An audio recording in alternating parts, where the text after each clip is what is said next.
Hey guys, I'm going to show you what an efficient golf swing looks like and an efficient body. So we're going to just go through the body and how it relates to the golf swing, and then we're going to show you Fred's video analysis that we did and how that correlated to his body. So what we found with Fred is, I'm going to show you from the ground up.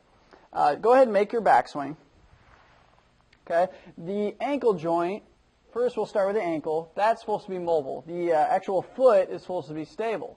So if we have no mobility of that ankle, you're going to have a hard time everting, actually getting the foot going more in on the left foot, and the right foot should be stable. Okay. So now if you make your swing on the downswing, go ahead. Yep. See how that foot should evert again, and you should feel it on the ball of your foot coming through. Okay. So if your ankle joints aren't mobile, your knees are going to take over and do a lot of the movement, and that's what we don't want. So the next joint, if you set up again, is the knee joint. The knee joint should be stable, so that shouldn't have much movement in the golf swing. It'll rotate a little bit. The left knee should go in a little bit. The right knee should stabilize on the backswing. If that right knee straightens and it does too much movement, go ahead and straighten it, Fred. See, he rose up. So then again, he's losing his posture, and that's what we don't want for consistency in the golf swing. The next joint is the hip joint. So if you look at on the backswing, his right hip rotates back. Okay. And again, the knee is stable, the ankle joint is stable on this side, and you get to the top of the swing. Okay, in order to maintain that posture, you got to have a little bit of mobility in that hip joint. So the next joint I want to hit on is the core area, the lumbar region. Okay, so this area, if that's not stable and it's not strong enough, then we're going to probably compensate, and we're going to either sway on the backswing, so your hips are going to move lateral, or your upper trunk is going to do a lot of the work, and it's not going to be as efficient.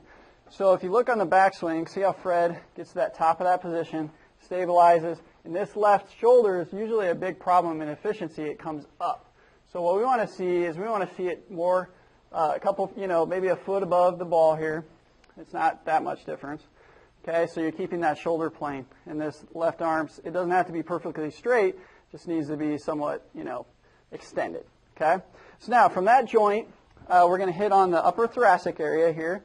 This is your upper trunk area. This needs to be mobile. Okay, so if we have, what I find with my older clients that are, late 50s, 60s, and 70s, is they have what we call C posture. Okay, so the posture isn't as good. So if you're having more curvature of your upper thoracic, you're going to have a hard time being mobile of that upper trunk. Okay, and so what's going to happen if you're not mobile here, you're going to compensate with your arms. So you're going to do one of these. You're going to lift up. Okay, and again, you're going to lose your posture. Okay, so that's something we're really working on Fred with, is helping him get more mobility in the upper thoracic area. And we'll hit on the other thing we're going to show in video. So he's right here. Okay, so the next joint is the shoulder joint, and that should be actually the shoulder girdle here. Your scapula should be stable, so then the shoulder joint can be mobile. So it goes upper trunk is mobile, then the shoulder girdle stable, and then the shoulder joint is mobile.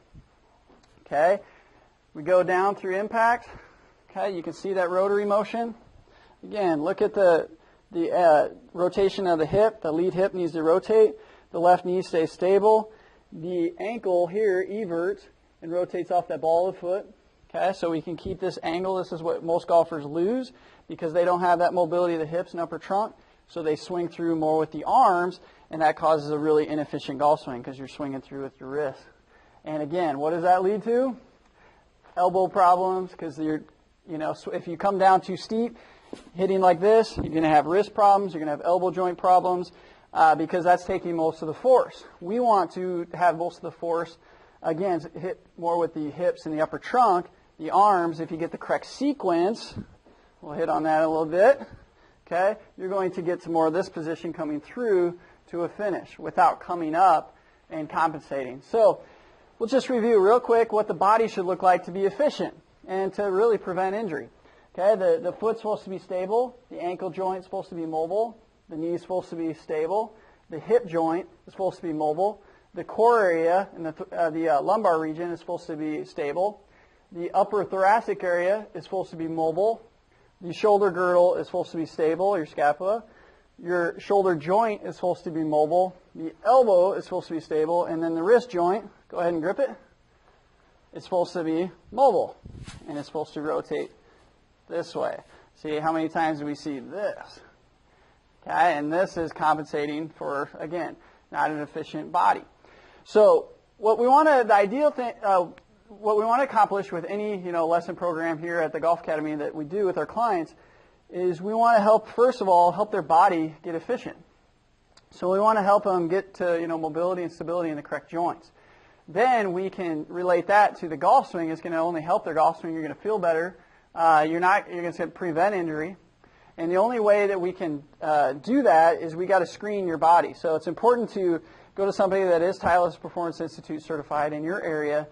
They can go through all the screens and find out if your body's mobile in those joints or stable in those joints, and then give you exercises. And whether you have to be referred to a professional in the medical field that can help you get your body to that. Okay, especially if you're in your 50s, 60s, and 70s.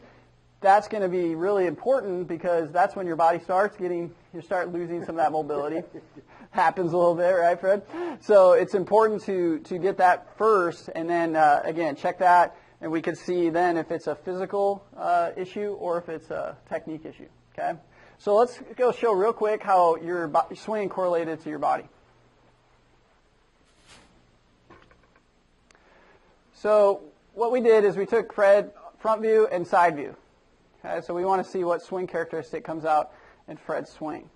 From the front view, we could see that Fred rose a little bit on his backswing. He stayed inside that red line, so that's good. He rotated with his hips. But what we noticed is Fred casts a little bit, so he actually swings more with his hands and not getting the club shaft out in front like we need to. So his hip moved back, and we need the hip to actually move past that green line coming through, so he's hanging back a little bit. So the swing characteristic we see from the front view is hanging back. From the side view, what we notice is Fred rose up again just a little bit, but the big thing that we see is he comes up off that red line. So he's extending his hips, called early extension. So doing the screens through Titleist Performance Institute, we were able to find that Fred was pretty tight with his upper thoracic. He had what we call C posture. So we helped him get more neutral in his spine. And then we also, continue to do exercises, and we're still working through that to help him get more mobility in the hip so that he can get that hip through. And we noticed that Fred had a really difficult time with balance. So we're going to continue to work on his core stability, his ankles, strengthening those joints. And if we can do all that together, we get him more efficient in his body, his golf swing is going to improve as well. So the best advice I can give you at home is to make sure to go to somebody that is qualified, that can screen your body, find out, help you get your body efficient, and then can use video analysis to see where at in your body, in your swing, that it's not as efficient. So if you do those things, you're going to see improvement, and it's going to prevent injury, you're going to feel better, and you're not going to have the joint problems because of that compensation.